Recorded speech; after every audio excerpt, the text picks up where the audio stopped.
With the F1 2022 season just around the corner, it means that the F1 2022 game is underway in development. And is it a bit too early to be talking about F1 2022? Yeah, most likely, but as a content creator, we got to jump on that bus as soon as we can.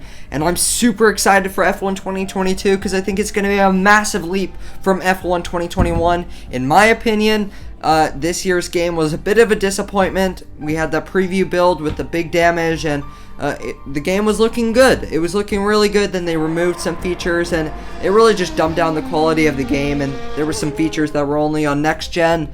But F1 2022 will only be coming to PS5 and PC, which means that they can put their all into it. With the next gen platform, they can do some super special stuff with that extra power.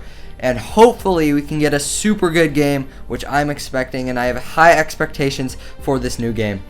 We've seen big damage and realistic damage to Formula 1 cars in games before. We've seen it done with the Mercedes in iRacing, so it can be done quite easily. It's just that Codemasters haven't gotten that sign off from the sponsors to, jack up the sponsors in an accident. But hopefully, hoping that with F1 2022 they can get those licenses, and so that they can, be putting more work into their damage and making a better damage model, which is big for the immersion of the Formula 1 game. I really never understood why the sponsors get so touchy about that, because if you ask me, if I was one of the sponsors and I could have my brand on a super damaged car where everyone's talking about how great the damage model is and they're showing how our sponsor can get crushed and stuff like that, that'd be pretty good. That'd be pretty good marketing. So I really don't understand it, but hopefully Codemasters can get it. And while we're on the topic of damage models, I think that the barrier model needs to have a big improvement.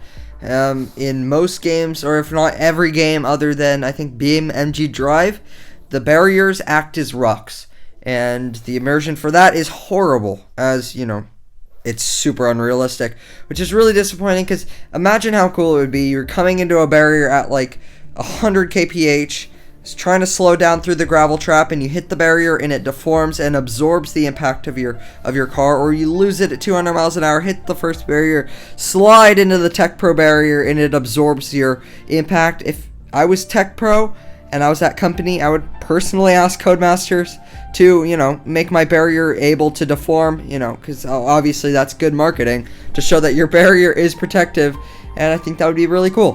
Whatever Codemasters makes this year, I'm sure it's going to be a really good game, but I just hope that it's not a rehash of last year's game like F1 2021 sadly was.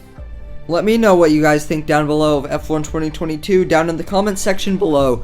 Do you think that Codemasters can finally make the barriers actually absorb your car with the new PS5 and PC, with the new next-gen consoles? Let me know down below if you think so. What else would you like to see in F1 2022?